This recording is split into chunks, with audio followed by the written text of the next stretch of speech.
Shalom, selamat pagi, selamat bergabung dengan Menara Doa Pagi. Mari kita datang menyembah Tuhan dan mendengarkan firman Allah.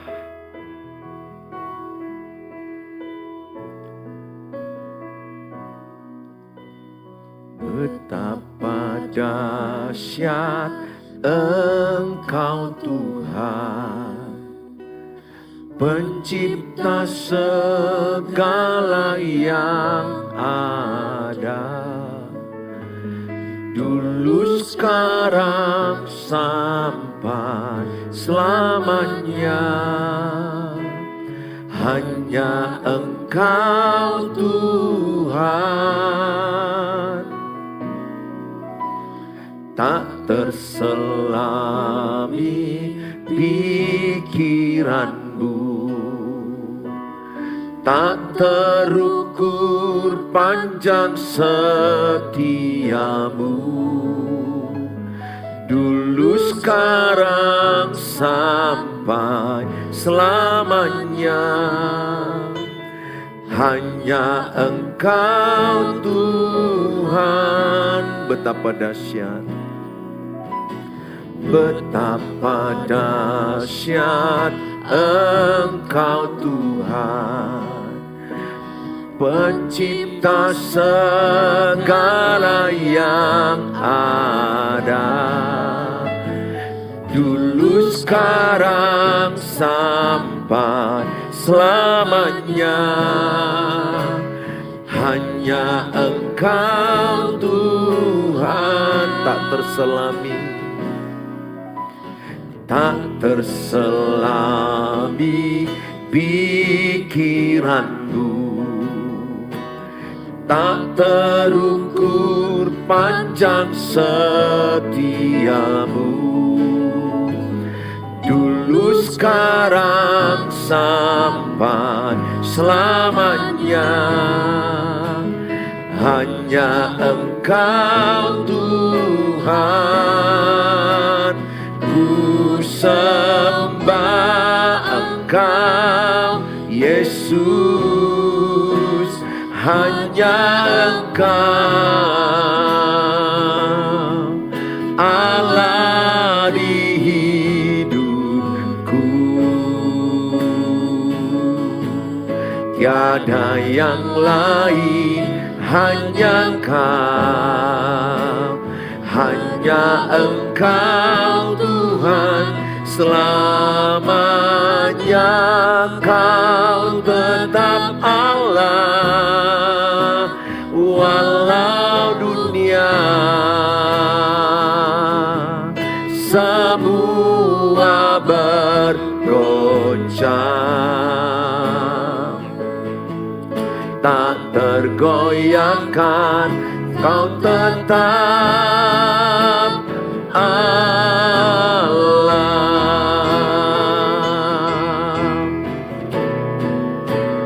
Ku sembah Engkau Yesus, hanya Engkau Allah di hidupku, tiada yang lain, hanya Kau, hanya Engkau Tuhan. Selamanya Kau tetap Allah, walau dunia semua bergoncang, tiap tergoyahkan, Kau tetap Allah. Ku sembah Engkau Yesus, ku sembah Engkau Yesus, hanya Engkau Allah di hidupku, tiada yang lain, hanya Kau Engkau Tuhan selamanya, Kau tetap Allah walau dunia semua bergoncang, tak tergoyahkan, Kau tetap Allah, Kau tetap Allah, Kau tetap Allah.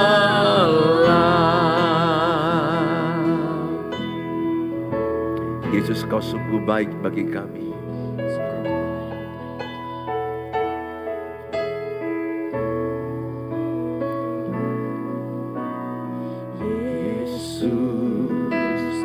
Kau sungguh baik, Yesus, nama-Mu indah, Yesus, ku cinta Kau selalu, ku tinggikan, ku agungkan selamanya. Yesus, Kau sungguh baik, Yesus, nama-Mu indah, Yesus, ku cinta Kau selalu, ku tinggikan, ku agungkan selamanya.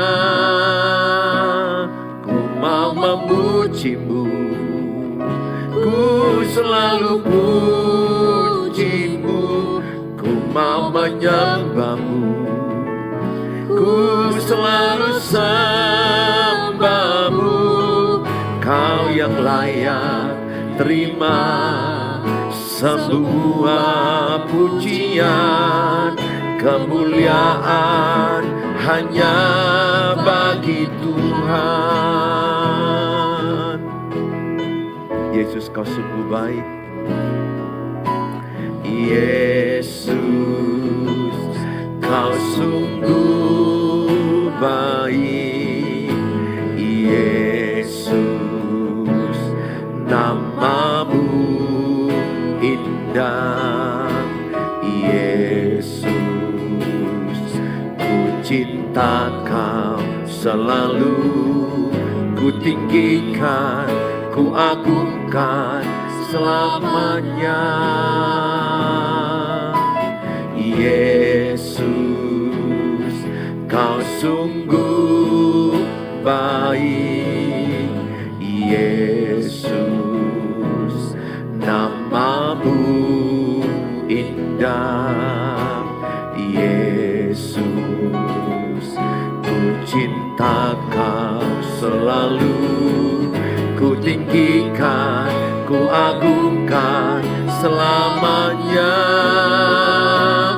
Ku mau memuji-Mu, ku selalu puji-Mu, ku mau menyembah-Mu, ku selalu sembah-Mu. Kau yang layak terima semua pujian, kemuliaan hanya bagi Tuhan. Ku mau memuji-Mu, ku selalu puji-Mu, ku mau menyembah-Mu, ku selalu sembah-Mu. Kau yang layak terima semua pujian, kemuliaan hanya bagi Tuhan. Kau yang layak terima semua pujian, kemuliaan hanya bagi Tuhan. Kau yang layak terima semua pujian, kemuliaan hanya bagi Tuhan. Hanya Kau yang layak Tuhan. Segala pujian hanya bagi-Mu. Hanya Engkau Yesus, hanya Engkau. Hanya nama-Mu yang layak dipuji. Hanya nama-Mu yang kami tinggikan. Terpujilah nama-Mu, termulialah nama-Mu. Segala pujian, segala hormat, segala syukur hanyalah bagi-Mu. Ditinggikan nama-Mu, dimuliakan nama-Mu. Segala pujian, segala hormat, segala kemuliaan hanyalah bagi-Mu.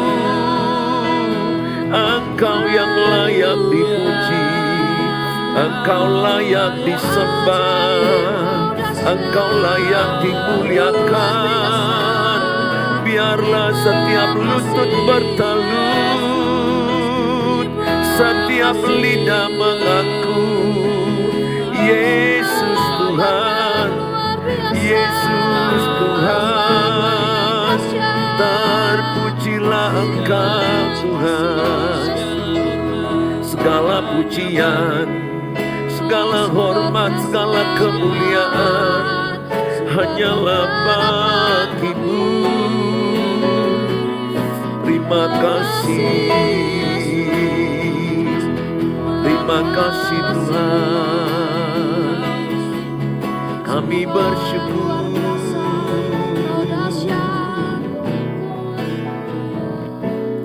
Ku mau memuji-Mu, ku selalu puji-Mu.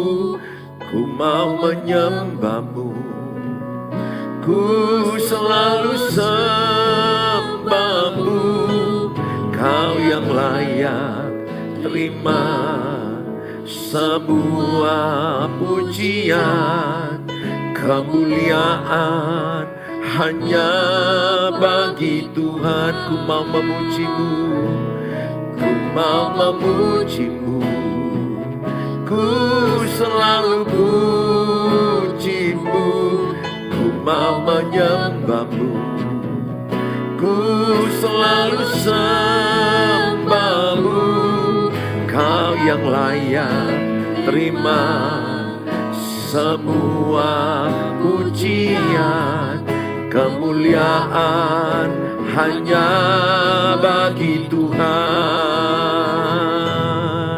Kau yang layak terima semua pujian, kemuliaan hanya bagi Tuhan. Kami bersyukur Tuhan buat pagi hari ini. Segala kemuliaan, segala pujian, segala hormat hanya bagi nama Tuhan Yesus Kristus. Terima kasih buat menara doa pagi ini. Berkatilah setiap orang yang menyaksikan, yang lemah dikuatkan, yang susah dihiburkan, yang miskin diperkaya, yang sakit disembuhkan, yang putus asa diberikan kekuatan baru. Sebentar kami mendengarkan firman Allah. Berkati Tuhan, dalam Tuhan Yesus, firman-Mu diberitakan dengan kuasa, Roh Kudus menyertai kami. Dalam Tuhan Yesus kami berdoa, amin. Saya melanjutkan Part 2, menantikan pasangan yang dari Tuhan. Ada 4 S dalam menanti pasangan yang dari Tuhan. S yang pertama adalah kita melihat spiritually compatible. Kita melihat rohaninya, spiritualnya. Jadi dalam konteks pemilihan pasangan hidup. Dimulai dari rohani, baru jiwani, baru badani. Kalau orang duniawi dimulai dari badani, cantik atau ganteng, harta, kekayaan, jabatan, gelar, baru orang melihat jiwanya. Baru kemudian orang melihat rohnya. Atau jangan-jangan rohnya pun gak dilihat. Sehingga ada orang yang menikah tidak seiman. Ada orang yang sampai rohnya gak peduli dia. Ini pasti akan persoalan berat dalam pernikahan mereka. Karena mereka tidak seiman. Pedoman hidupnya sudah berbeda. Pandangan hidup dalam pernikahan antara kitab A dengan kitab B jauh beda. Dalam kekristenan Alkitab jelas berkata bahwa pernikahan itu sampai kematian memisahkan. Tidak ada perceraian kecuali kematian.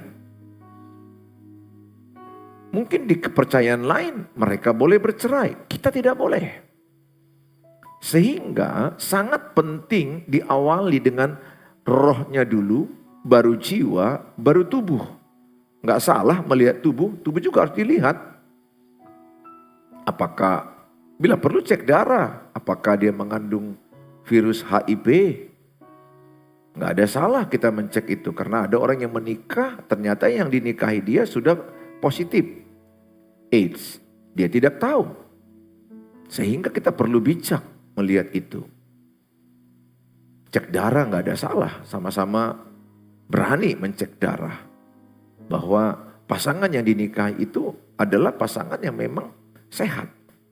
Nah, kalau ada tidak sehat dalam hasil laboratorium, bolehkah menikah? Boleh kalau pasangannya mau menerima apa adanya. Di zaman now semuanya harus terbuka menerima pasangan itu. Dilihat dari awal sejak masuk ke pernikahan itu. Alangkah baiknya seperti itu. Nah, saudara yang saya kasihi, dalam 2 Korintus 6 ayat 14, sebagaimana kita lihat di depan, janganlah kamu merupakan pasangan yang tidak seimbang dengan orang-orang yang tak percaya. Sebab bersamaan apakah terdapat antara kebenaran dan kedurhakaan? Atau bagaimanakah terang dapat bersatu dengan gelap? Janganlah kamu merupakan pasangan yang tidak seimbang. Siapakah pasangan tidak seimbang? Pasangan yang percaya dengan tidak percaya. Antara terang dengan gelap tidak bisa bertemu, tidak bisa bersatu. Jadi kita harus memilih pasangan yang sepadan, pasangan yang seimbang, pasangan yang seiman, itu maksudnya. Bukan pasangan sepadan itu, seimbang itu bukan harus pendeta dengan pendeta. Bukan harus pelayan dengan pelayan, tidak. Enggak harus begitu juga. Yang penting pertama adalah seiman dulu.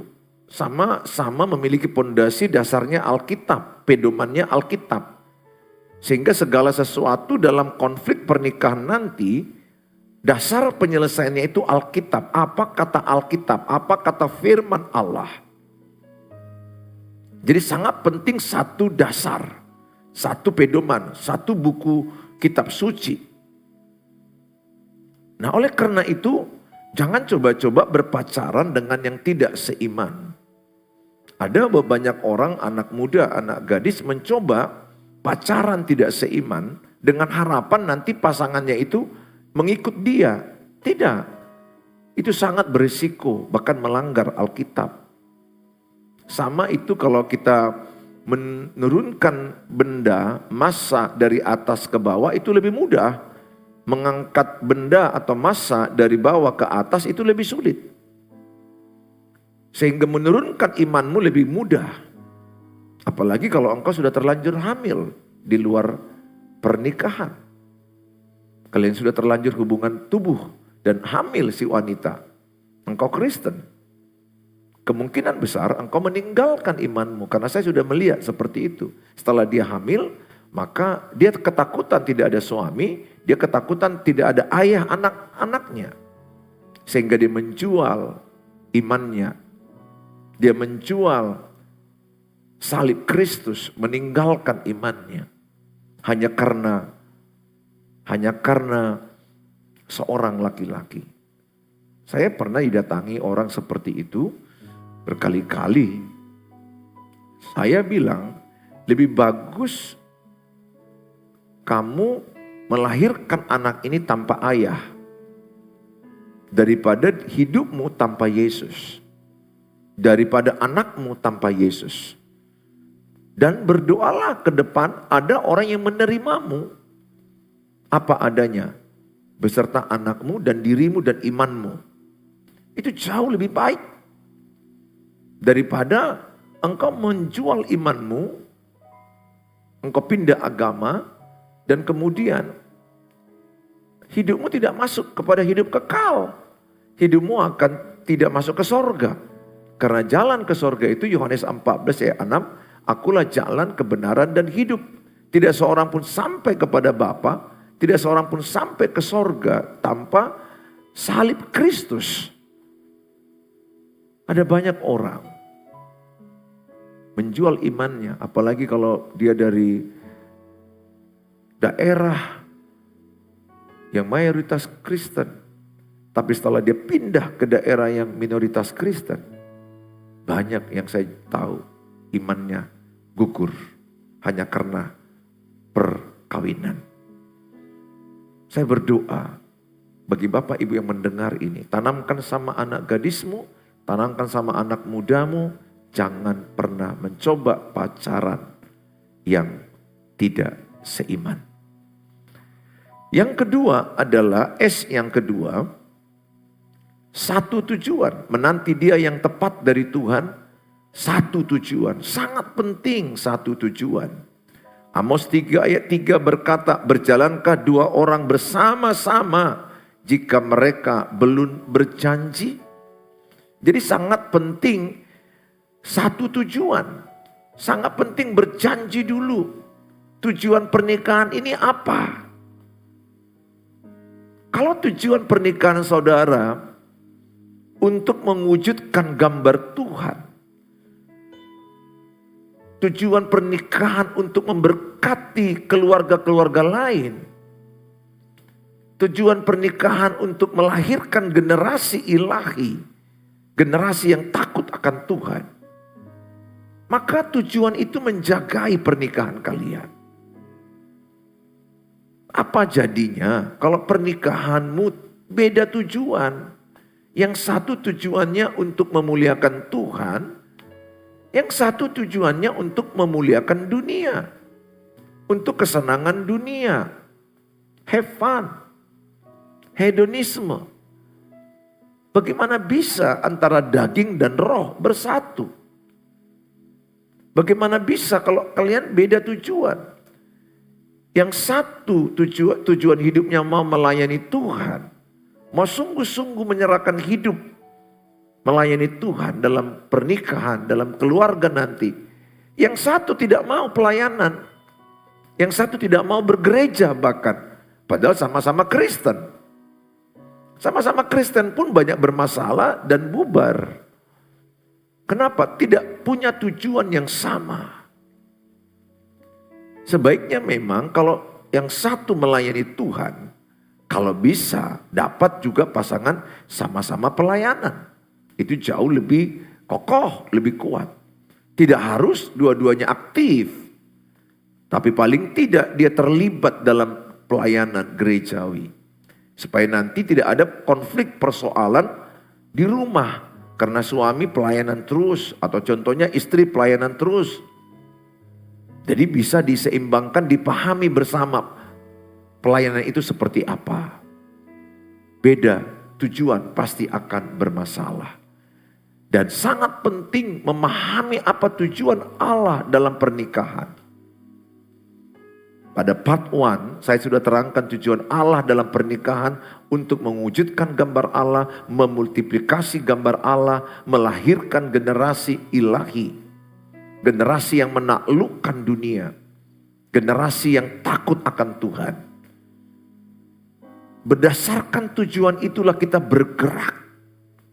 Hidup Bapak Ibu harus ada tujuan. Kenapa aku lahir ke dunia ini? Kenapa aku ada di bumi ini? Orang yang punya tujuan hidup Walaupun banyak persoalan, dia akan dijagai oleh tujuan itu. Sama dengan anak ke sekolah, kenapa dia sekolah? Tujuannya harus jelas. Supaya lebih pintar, supaya menjadi berkat bagi bangsa dan negara. Sehingga dia belajar semangat untuk memuliakan Tuhan lewat sekolah. Sehingga dia belajar untuk Tuhan. Hidup ini harus paham tujuan. Kalau saya tidak tahu tujuan hidup saya, maka ketika ada masalah, saya ambruk, saya jatuh, saya akan frustrasi. Orang yang kuat tujuan hidupnya, di tengah persoalan, di tengah tekanan hidup, dia akan kokoh berdiri dalam imannya. Jadi tanamkan tujuan hidup ini penting. Apalagi dalam pernikahan, penting memahami tujuan pernikahan. Makanya kalau saya memberkati orang, saya akan tanya, mengerti enggak tujuan pernikahan? Mengerti enggak tujuan pernikahan? Kalau tidak mengerti tujuan pernikahan, untuk apa menikah? Karena dalam pernikahan pasti ada kesulitan, bahkan banyak kesulitan. Bahkan banyak orang stres, depresi dalam pernikahan. Banyak perceraian yang terjadi. Oleh karena itu sangat penting memahami apa tujuan pernikahan. Menyatukan dua pribadi yang penuh perbedaan itu tidak mudah. Kita aja satu rahim, abang adik aja kita berantem. Serahim. Apalagi yang beda rahim. Beda ibu, beda latar belakang, beda pendidikan, beda suku, beda bangsa. Wah, makin banyak bedanya. Persoalan makin banyak.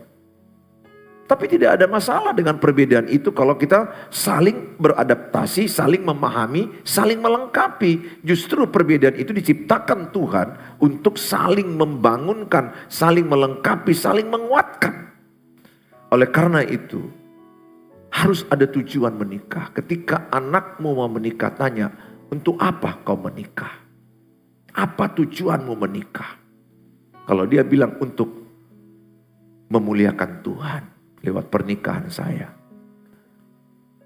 Dan tanya lagi, apakah engkau yakin pasanganmu itu dari Tuhan? Kalau dia bilang, yakin ma, yakin pak, dia dari Tuhan. Apa tandanya menurutmu? Ya mungkin dia cerita, kami ini seiman. Gak boleh kalimat, oh kami ini cocok. Enggak. Dalam pernikahan tidak ada kata cocok. Mencocokkan iya. Dan pernikahan itu bukan masalah kecocokan lagi, tapi mencocokkan diri. Oh kami sama-sama takut akan Tuhan. Nah, itu bagus. Berarti kan takut akan Tuhan, takut berbuat dosa. Melakukan perintah Tuhan. Dasar-dasar rohaninya disampaikan. Lanjutlah. Sangat penting menanya sama anak, apa tujuan menikah? Mengapa engkau memilih dia? Mengapa engkau menikah? Kalau dia mampu menjelaskan, very good. Tapi kalau dia tidak mampu menjelaskan, maka ketika ada persoalan dalam pernikahannya, dia akan bisa cerai. Saudara yang saya kasihi, penting memiliki tujuan yang sama. Yang ketiga, menanti dia yang tepat dari Tuhan. Di sini ada kata Selowai bosku, itu artinya adalah sabar menanti. Dalam kitab Amsal 19 ayat 2, tanpa pengetahuan kerajinan pun tidak baik. Orang yang tergesa-gesa akan salah langkah. Jadi jangan tergesa-gesa memilih. Wah ini dari Tuhan, oh ini pasanganku, ini calon suamiku, ini calon istriku. Jangan tergesa-gesa. Bawa dulu dalam doa. Kenali dulu karakternya saat marah. Kenali dulu bagaimana dia habis bangun, apa yang dikerjakan dia. Aktivitas dari pagi sampai malam, apa yang dikerjakan dia. Jangan sampai kau nikahi orang yang malas. Jangan sampai kau nikahi orang yang hidup dalam pergaulan narkoba, pergaulan seks bebas. Jangan tergesa-gesa. Jangan sampai engkau salah memilih. Penting sekali engkau memilih dengan berhati-hati. Karena yang dipilih dalam pernikahan sekali seumur hidup. Saya seorang dokter. Tahun 88 saya masuk ke dokteran. Terus saya memilih lagi sekolah teologi. Saya menjadi pendeta gembala jemaat. Dan 15 tahun saya sudah tidak praktek lagi kedokteran. Bisa saya bilang saya tinggalkan dunia kedokteran. Itu gak ada masalah. Karena saya merasa itu panggilan Tuhan. Jadi memilih fakultas aja hati-hati. Memilih rumah aja hati-hati. Yang bisa dijual rumah, bisa ditinggalkan. Apalagi memilih teman hidup. Memilih seumur hidup. Pasangan hidup, teman hidup. Ingat, bukan memilih teman tidur. Teman hidup. Jadi penting sekali. Berhati-hati, jangan tergesa-gesa, jangan terburu-buru. Tapi jangan juga terlalu banyak kriterianya, jangan. Nanti bisa gak dapat jodoh juga, karena terlalu memilih. Terlalu banyak pertimbangan dan terlalu banyak syaratnya. Saya sudah melihat orang seperti itu. Terlalu banyak syaratnya, terlalu memilih, terlalu banyak pertimbangan, waktu demi waktu. Usia 50 dan akhirnya tidak menikah. Tapi kalau memang tidak menikah karena pimpinan Tuhan, karena kehendak Tuhan, karena fokus untuk pengabdian melayani Tuhan, is good, very good. Tapi kalau kita tidak menikah karena banyak kali kriteria, banyak kali takutnya, jangan, cukup ada pedomannya. Seiman, setujuan, sama-sama takut akan Tuhan, enough. Tentunya karakternya perlu juga ditambahkan. Karakter penting. Nah saudara, yang Pengkhotbah 3 ayat 11 katakan, ia membuat segala sesuatu indah pada waktunya. Jadi kalau engkau sabar menyerahkan kepada Tuhan, indah pada waktunya. Jangan tergesa-gesa. Jangan mau karena dibilang orang, wah kau tidak punya jodoh. Cepat-cepat, jangan mau cepat buru-buru, hati-hati. Kalaupun usiamu mungkin 25, 26, 27 is okay. 30 pun masih okay. Di luar negeri, di Korea orang menikah, di Eropa 30 juga masih okay. Yang penting cek dirimu, jangan terlalu tergesa-gesa, jangan juga karena banyak kali syaratnya. Yang terakhir, yang keempat. Selalu ada otoritas, keempat, selalu ada otoritas mentor. Saudara harus mulai bertanya kepada orang tua. Amsal 15 ayat 22, rancangan gagal kalau tidak ada pertimbangan, tetapi terlaksana kalau penasehat banyak. Penasehat yang pertama siapa? Orang tua libatkan, minta pendapat. Cocok atau tidak kira-kira ini Pak? Anak-anak saya, dua-duanya saya bilang, tidak boleh menerima cinta orang atau menyampaikan cinta ke orang kalau enggak izin kami dulu. Artinya ketika engkau memilih pacar, tanya kami dulu pendapat kami. Karena bagi kami orang tuanya, ketika engkau memilih pacar, itu engkau memilih suami atau memilih istri. Karena bagi kami punya prinsip, kalau bisa pacaran sekali, menikah. Jangan banyak kali ganti-ganti. Ganti semester, ganti pacar. Ganti KHS, ganti pacar. Gak boleh, sekali menikah kalau bisa. Kalaupun gak bisa sekali, ya paling tidak berjuang untuk menemukan sekali untuk menikah. Nah saudara yang saya kasihi, penting nasihat orang tua, nasihat pendeta, paman, kakek nenek, penting minta nasihat. Orang-orang yang kita anggap dewasa rohani, dewasa karakternya, bahkan sahabat yang tulus yang mengasihimu. Karena sudut pandangnya bisa berbeda dengan dirimu. Karena orang yang sedang jatuh cinta bisa jadi bodoh karena tidak jalan lagi logikanya. Karena dia sedang puber nama ngotaki. Sehingga otaknya terbodoh-bodoh. Udah dipukul pun, Udah dibully pun, dibentak, tetap mau menikah. Udah selingkuh pun, tetap mau menikah. Kasihan. Penting ada mentor, penting ada penasehat. Tuhan Yesus memberkati saudara. Bagikan YouTube ini jadi berkat bagi banyak orang. Kalau saudara mau sharing ke saya, konseling, chat aja dulu karena call sangat terbatas waktu saya. Di WA 0811 637347. Bagikan channel ini kepada banyak orang supaya jadi berkat bagi mereka anak-anak muda bagaimana memilih teman hidup yang seiman, yang takut akan Tuhan. Dalam Tuhan Yesus, saudara diberkati. Mari kita berdoa. Bapa di sorga, dalam Tuhan Yesus, biarlah berkat firman ini jadi berkat bagi generasi muda, bagi orang tua, bagaimana mendidik anaknya. Supaya mereka melihat anak-anak mereka, cucu mereka menikah dengan orang yang seiman, dengan orang yang takut akan Tuhan, dengan orang yang memuliakan Tuhan. Sehingga anak cucu kami akan memilih pasangan yang tepat. Pasangan yang seiman, pasangan yang takut akan Tuhan. Terpujilah Engkau Tuhan, terima kasih buat berkat firman ini. Berkatilah semua yang menyaksikannya, yang sakit Engkau sembuhkan, urapi obat-obat mereka, yang lemah Engkau kuatkan, yang susah dihiburkan. Di dalam nama Tuhan Yesus Kristus kami berdoa. Amin. Shalom. Sampai ketemu di waktu yang akan datang.